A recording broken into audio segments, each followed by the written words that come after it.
Hi friends, నేనైతే shop కాడ ఉన్నా. షాప్ కన్నా అయితే ఫుల్ ఎండ. ఇక మొన్న మా సార్కి అయితే దెబ్బ దాకా అయితే 2 నెలలు పెట్టలేదు. ఇక అందరూ షాప్ తీయరా బంద్ చేసిరా అంటారు.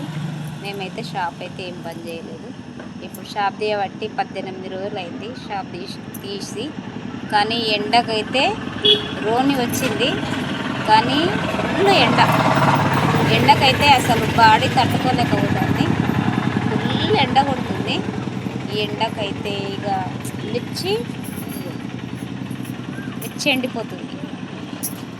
పోతీకు 2 బకెట్లు తట్టులు నానిపి 2 బకెట్లు నీళ్ళు పోసి మంచిగా తడిపేస్తే మంచిగా ఉంటుంది. ఇక మునక్కాయలకు కూడా తట్టు నానిపి నీళ్ళల్లో ముంచి బకెట్ల నీళ్ళల్లో ముంచి లేస్తే మామూలుగా ఉంటున్నాయి. ఆ దొండకాయ ఎండకు పండు వండిపోతుంది, బెండకాయ ఉట్టిన వాడిపోతుంది, గోడిచిక్కుడుకాయ వాడిపోతుంది, దోసకాయలు అయితే మెత్తగా అయిపోతుంది, ఆలుగడ్డ కూడా మెత్తగా అయిపోతుంది ఎండకు. క్యాబేజ్ అయితే మొత్తం కూరలు అయితే మన బట్టలు ఆరేసినట్టయితే ఇలా అయిపోతుంది. ఇక ఉల్లిగడ్డ కూడా మొత్తం గలగల అయిపోతుంది. టమాటా కూడా నా కోసం అయితే ఈ ఎండల మెల్లగా. ఇక మా చిన్నోడైతే నాకైతే గ్రేప్స్ జ్యూస్ ఇచ్చిండు. మస్తు ఎండ. ఇక మేమైతే కొంచెం కానుగ చెట్టు పెట్టినాం మా షాప్ దగ్గర. కానుగ చెట్టు 4 సంవత్సరాలు అవుతుంది. ఇక మేము షాప్ పెట్టి కూడా ఇక్కడ 4 సంవత్సరాల కాంచెలు అయితే కానుగ చెట్టు అయితే పెట్టినాం. కొంచెం కవర్ అయింది, మళ్ళీ సంవత్సరాలకి అయితే కొంచెం కవర్ అవుతుంది. ఇక చుట్టూ గ్రీన్ పరదాలు అయితే కట్టినాం.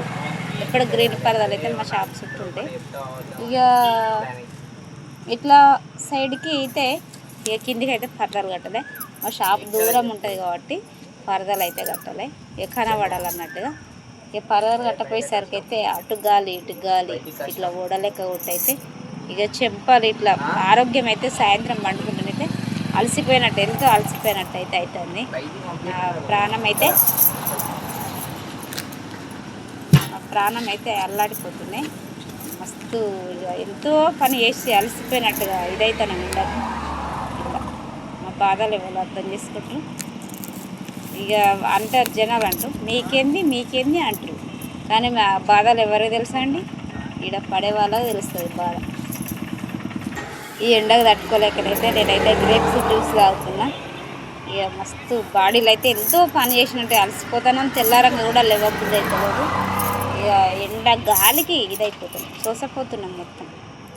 ఏం చేద్దాం, మా పరిస్థితి అయితే ఈ విధంగా.